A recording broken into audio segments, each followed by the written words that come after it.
this is a really unique period of time for people in their lives. I mean, developmentally speaking, people are figuring out who they are, which if you're doing that sober and without any mental health issues, that's hard enough on its own. But then you throw in school and a culture at college where, you know, you're supposed to be trying to make friends, build relationships, figure yourself out in terms of romantic relationships, career path. I mean, there's an intense level of pressure.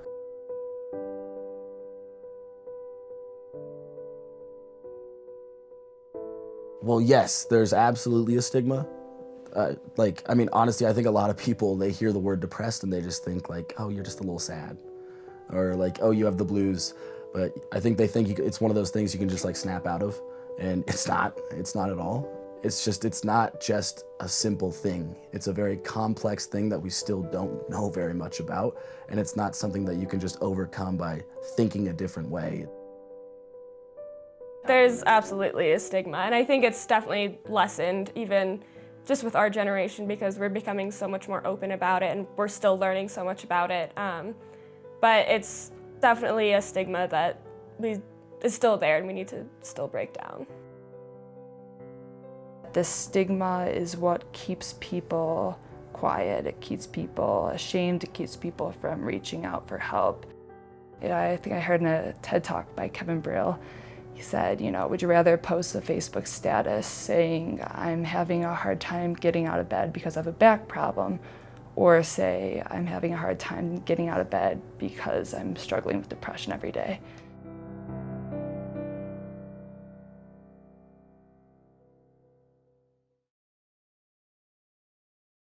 When I was younger, I was diagnosed in grade school with attention deficit disorder, and then when I was in 7th grade, so I think it was when I was 12, I was diagnosed with major depressive disorder.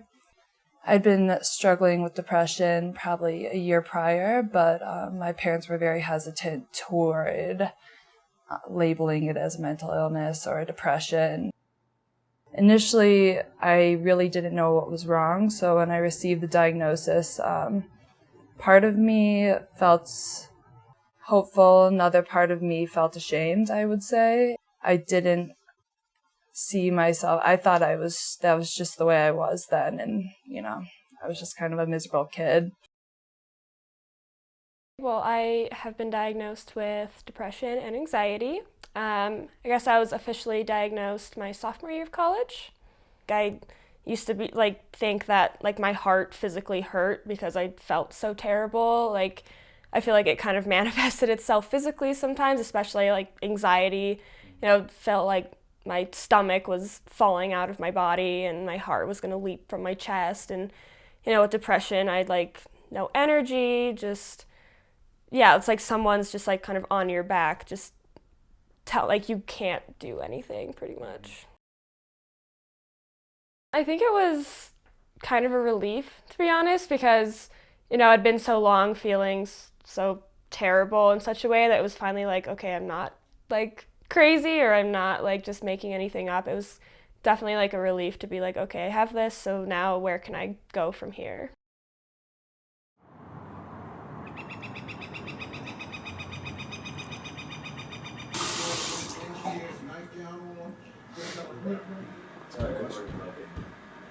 At around age 12, I was diagnosed with severe anxiety, depression, and mild OCD.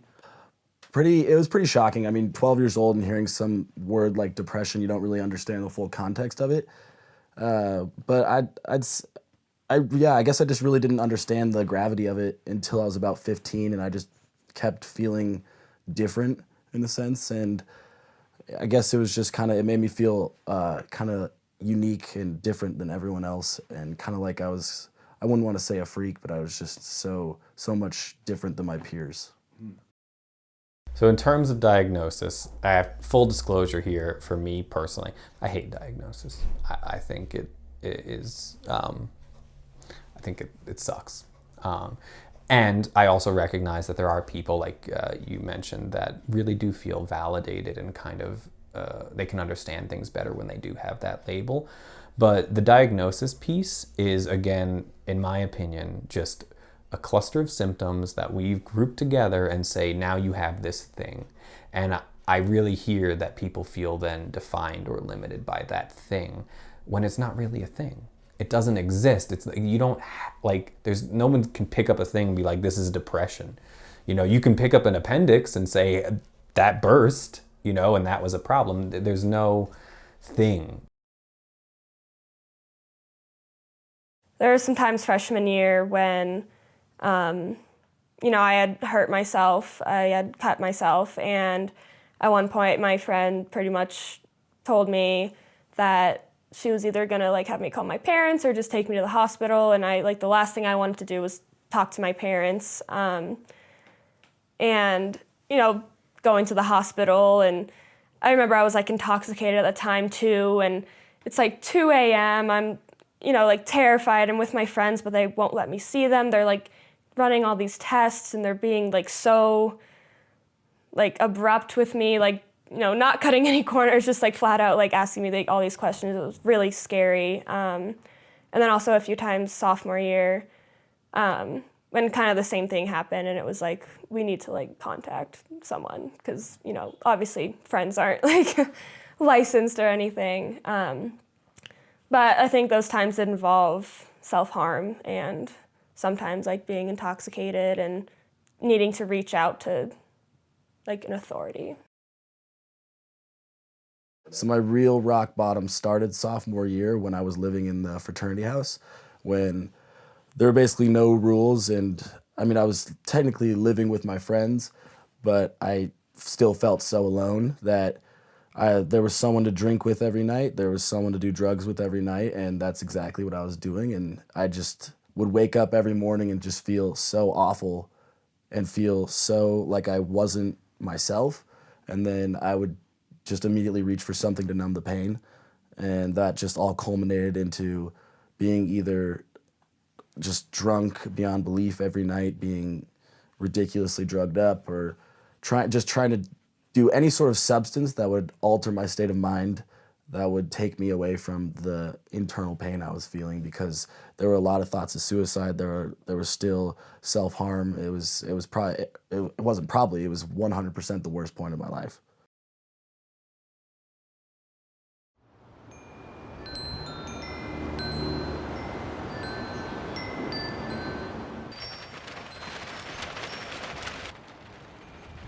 I guess I would get depressed about being depressed, or I'd be anxious about being anxious, and I would try to, you know, I felt this coming on, I tried everything to not let it happen, and I think by doing that, I created more of it. So I would have more anxiety because I was so anxious that I realized that I was anxious, or I would feel so hopeless that I was feeling depressed again.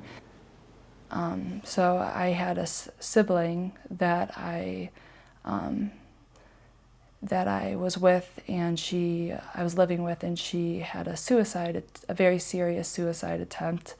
So I think, you know, that was after I was off my medication, and this was in college. So I think that really brought some very intense emotions out of me, and I really didn't know how to properly work through that. And something that I was doing at the time, a very unhealthy coping mechanism, was, you know, my head was hurting, I was feeling really sad. So I was very much trying to get out of my head in any way and trying to make myself tired to fall asleep. So I would eat a ton, and then I would make myself throw up, because not for weight reasons, but more for the purpose of just trying to numb out my entire body and to physically exhaust myself. So I was doing that probably like 20 times a day, and I really was just sleeping. And it was probably a week where I was doing that every day, and I didn't leave the house.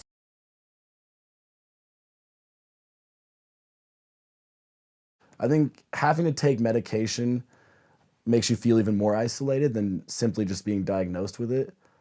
I didn't mind therapy. It's nice talking to someone. So my experience was generally very positive with that. It's just I didn't connect very well with my first few therapists. But I think medication is what made me feel really even more down in a sense. I don't envy psychiatrists because it's a really tricky balance, because a lot of people come in and they have depression, anxiety, or whatever, and they say, I want a pill because I want to be fixed. I want everything to go away. And I want all the good stuff and none of the bad stuff. Fix me. I would never just suggest to someone, just take some medication and be done. All the research shows medication's cool, therapy's cool, but if you're like, you wouldn't just do medication alone. Like, you can be on medication, but then do therapy as well. And that's where you're going to get the best bang for your buck, so to speak. And part of the reason to be on medication in general is when things are just too intense, you can't really engage in therapy because it's just kind of this overwhelming crisis. Medication can help sort of bring you to a place where you're okay, and then you can actually work through some stuff. It's funny. I mean, like, I was raised, I think our generation's a lot more accepting of it than the last. Like, I remember my parents thinking about, my dad is very German, hardworking, and when he first brought it, you know, when medication or depression, it was like, no, that's weakness, you fight through it, you push through it, you don't look for a scapegoat out, almost, he made it sound. So I was just kind of raised thinking that, and it's like, don't let anyone else see this. This is something really shameful, but until I've said it, or until people tell, you know, communicate or share this with others, I think that you can't really make progress on it. And I say this as someone who provides therapy, as someone who has been in therapy. It's amazing what talking to someone over a period of time can do for you. It's like, it sounds like the silliest thing, like, oh, well, I can't, like, what am I have depression or I have anxiety, talking about what's that gonna, like, it really does. It's definitely hard. I mean, you have to build rapport and feel comfortable with, you know, the person you're talking to, but I love my therapist. I've seen her for 2 years now, and I will say that, like, she helped save my life. You know, it's always hard to go into therapy even if you are completely comfortable. I mean, I would still, every day I had to go, dread it because it's so hard to talk about that kind of stuff. But it was definitely a positive experience, I'd say. Like, I think that maybe that's something I really wish people would really know and accept is like, there's nothing strange or wrong with you or screwed up about you because you're anxious or depressed. I know everyone wants to have a good life. And so if your mental health is getting in the way, go talk to someone. There's nothing wrong or weird about that. It's just a part of connecting with yourself and learning about yourself and knowing yourself better in a way that you can then develop the tools to help yourself to just navigate the world better. I like a lot of like rap music because it's kind of lyrical and it's kind of poetic. So, you know, I'm not talking about like Future, even though I like Future. I'm not talking about Future. I'm talking about like things like Kendrick Lamar, things like Outkast, things like that actually you can hear and feel some emotion in it. And I think that actually really helped and resonated with me because a lot of it you can feel the pain of the other person. I think being able to relate like that is actually pretty neat. That's a neat part of music. Yeah, so this is actually my most recent tattoo. And yeah, it was just something I'd been seeing a lot. It's like this Project Semicolon about, you know, the mental health movement, you know, symbolic for how a semicolon, you know, you could have stopped the sentence, but you didn't. And I just thought that, you know, it was very like simplistic kind of, I don't know, I thought it was like a really beautiful movement. It was so like simple. Just tattoos in general. I mean, I have a few, and most of them actually have to do with, you know, my mental health and moving through that struggle and stuff. And I mean, I think it's really cool when people do ask about it, because then that gives you a chance to, you know, bring it up and talk about it. And I think that even kind of helps break down the stigma. I would never ask for anything to be different with this. I would never wish that I never suffered or experienced depression or struggled with mental illness, because that's made me who I am, and making yourself do the hard things are what's gonna help you out of it. And also, just like I said, it's okay, accept what you're going through. I know it's really hard, but this will pass and there's something good on the other side.